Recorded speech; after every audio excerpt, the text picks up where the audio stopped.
Included in the box, you'll find the charger, a multi-tool, and your user manual. Let's get started with setting up your scooter.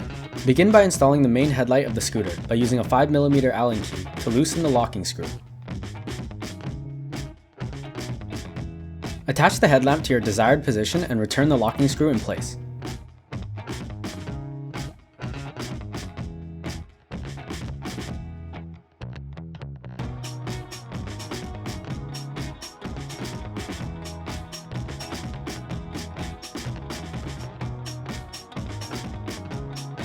Next, unfold the steering column by depressing the folding lever.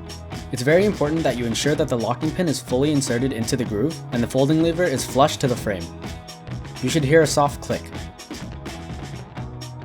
To fold the scooter, simply push the handlebar and steering column forward and pull the folding lever at the same time.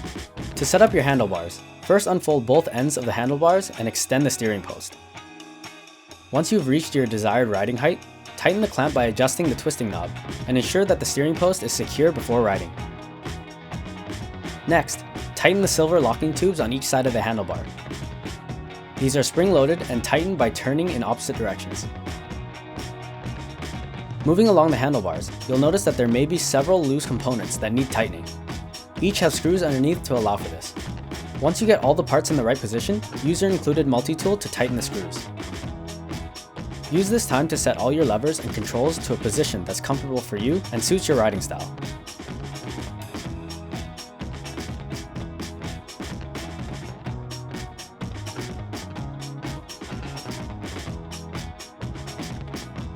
Remember to tighten the spring-loaded silver locking tubes on both sides of the handlebar.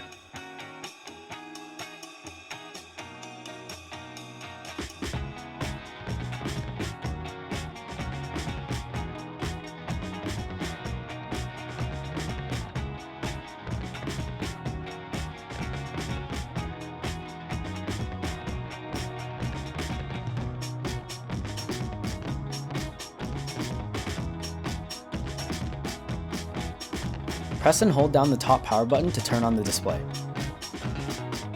Hold down the bottom mode button to turn on the scooter's front and rear lights. Hold it again to turn them off. Pressing mode will cycle through the speed modes from 1 to 3. Each mode offers a different max speed. To access your scooter's settings, hold down both power and mode buttons. To cycle through the different pages, use the mode or power button, and to make any changes, press and hold either button until the value is blinking. It's best not to change any of these values unless you know exactly what you're doing. Hold both power and mode to exit the menu, and hold just the power button to turn off the display. Let's go over charging your scooter. Always plug your charger into the wall first. Notice that there's a notch in the plug and a notch in the socket. These need to be lined up before they'll go together. If the plug doesn't go in easily, rotate it until it does. Don't force it. Your charger light will change from red to green once your scooter is fully done charging. Remember to replace the dust cap in order to keep the dirt and water away from the connectors. On the left side of the handlebar, you'll see two buttons. The yellow button activates the electric horn, and the red button turns the main headlamp on and off. It's important that you try to keep both tires inflated to the recommended pressure. For the Tour XL, that's about 50 to 55 psi. It's good to check the pressure at least once a week.